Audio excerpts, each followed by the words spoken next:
Hello, my name is Keshwani. That's K-E-S-H-W-A-N-I, Keshwani. Excuse me.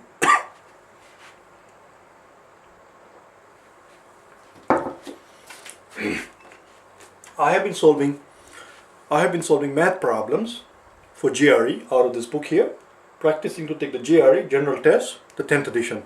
If you do not own this book already, purchase it immediately. One needs it in order to get ready for the exam. If you're thinking about sitting for the GRE, this is what you need to buy so that you can practice on the real exam.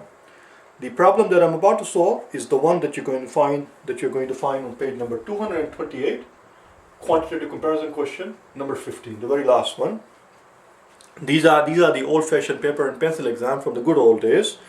And these questions were arranged in the order of difficulty. There were 15 questions that were given to you in this paper and pencil format.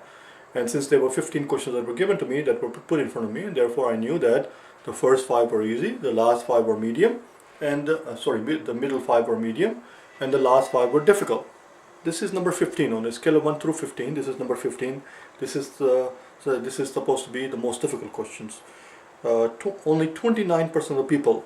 Only 29% of people, about 3 out of 10 people who took this exam got this particular question right. Over 70% blew it. We'll see what's going on here. We are told that t is an integer. T is an integer.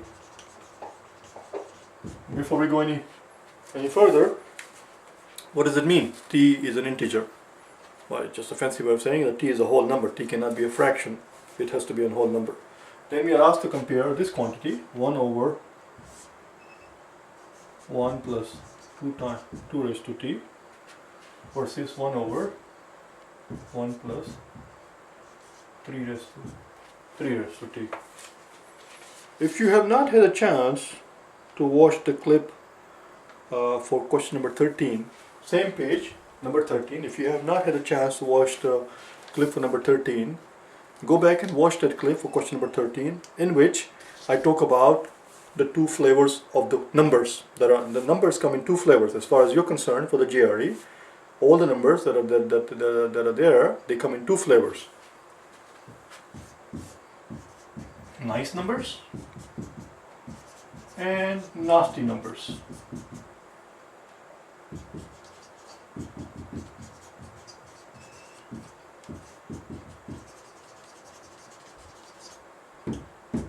The reason why a lot of the people might have gotten this question wrong is because most people, when they're plugging in numbers, they can only think of a nice number. They cannot think of a nasty number. They don't contemplate all the possibilities. You have to think of all the possibilities, because here, when you pick an answer choice, whichever answer choice that you pick, what you're claiming is that quantity is always greater. If you pick an A, what you're claiming is that the quantity in column A is always greater.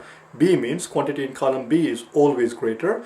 And if you're picking C for the answer, what you're claiming is that the 2 quantities are always equal. That is what you're claiming. And if that turns out not to be the case, then the answer is wrong. And the way you cover your derriere is by considering the nasty numbers. They come in 4 different. There are 4 different possibilities for nasty numbers. One is a 0, then a 1, then a negative, and then fractions. You do not actually have to go through all 4 of the scenarios here, because if you find that by just doing 1 or 2 the answer changes, then you're done. The answer is D. So let's get going.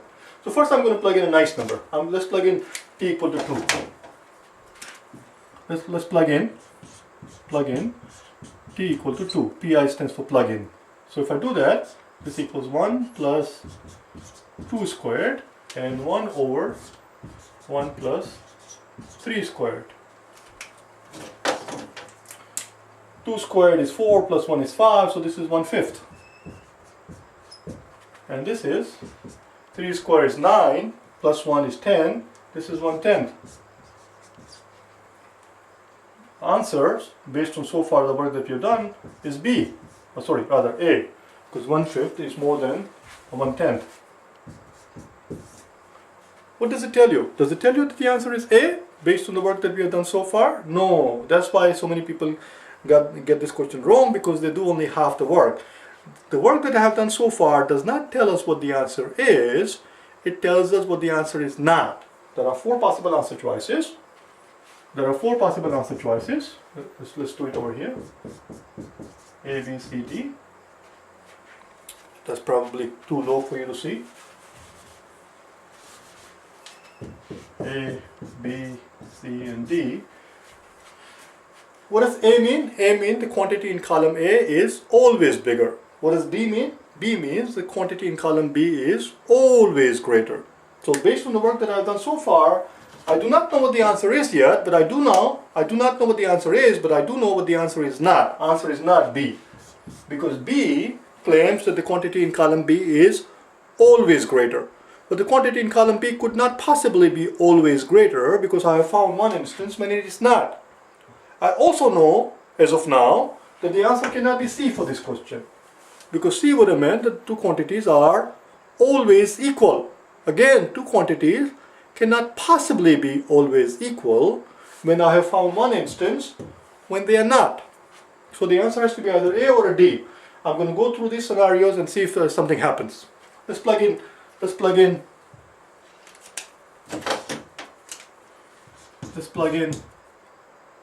t equal to, I did not mean to say 0 here, that's not what we are plugging in here. We plugged in t equal to 2, t is 2. Let's plug in 0 here. And here's the part that you need to know that probably some people do not know. Let me erase this thing. Where can I find this thing? I need the room.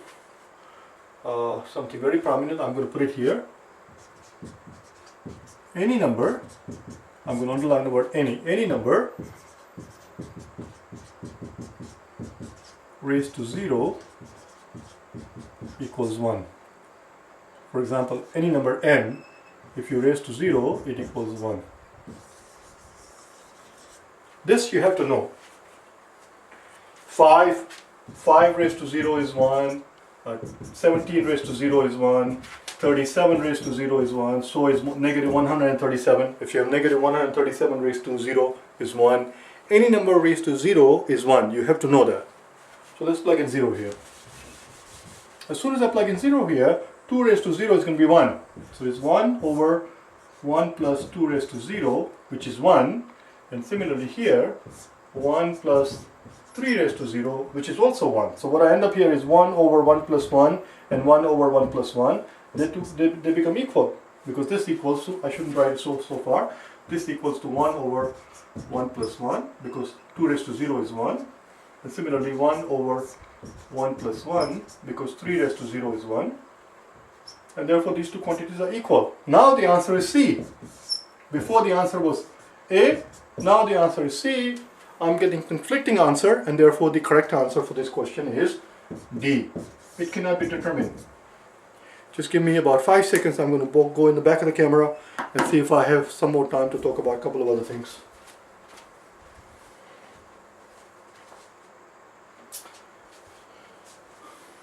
I am 8.5 minutes into it, so I'm going to wrap it up. I'm not going to go anymore. So let me demarcate here. So this is a scenario we're plugging in t equal to 0, and first we plugged in t equal to 2. I wonder if the answer would have changed if we had plugged in t equal to 1. If you plug in t equal to 1, this becomes 2 raised to 1 is 2, 1 plus 2 is 3, and this is 3 raised to 1 is 3, 1 plus 3 is 4, so this is 1/4 and this is 1/3. Yeah, the answer would not have changed. If I had plugged in 1, the answer would have still remained 1. So I started with 0, the answer changed immediately. That's the end of that. Okay, so just go in this order. Plug in 0 first because 0 is a very nasty number, very tricky number. And a lot of people forget about 0, or they do not know how to manipulate 0. It sounds strange, but it is true. This is what you have to know. Any number raised to 0, any number raised to 0 equals 1. I hope you found it helpful. If you wish to work with me for personal private tutoring, face-to-face personal private tutoring, or if you wish to buy the solution manuals to these questions, in either case, go to my website at www.for4gre.com and send me an email. Alright? Thank you.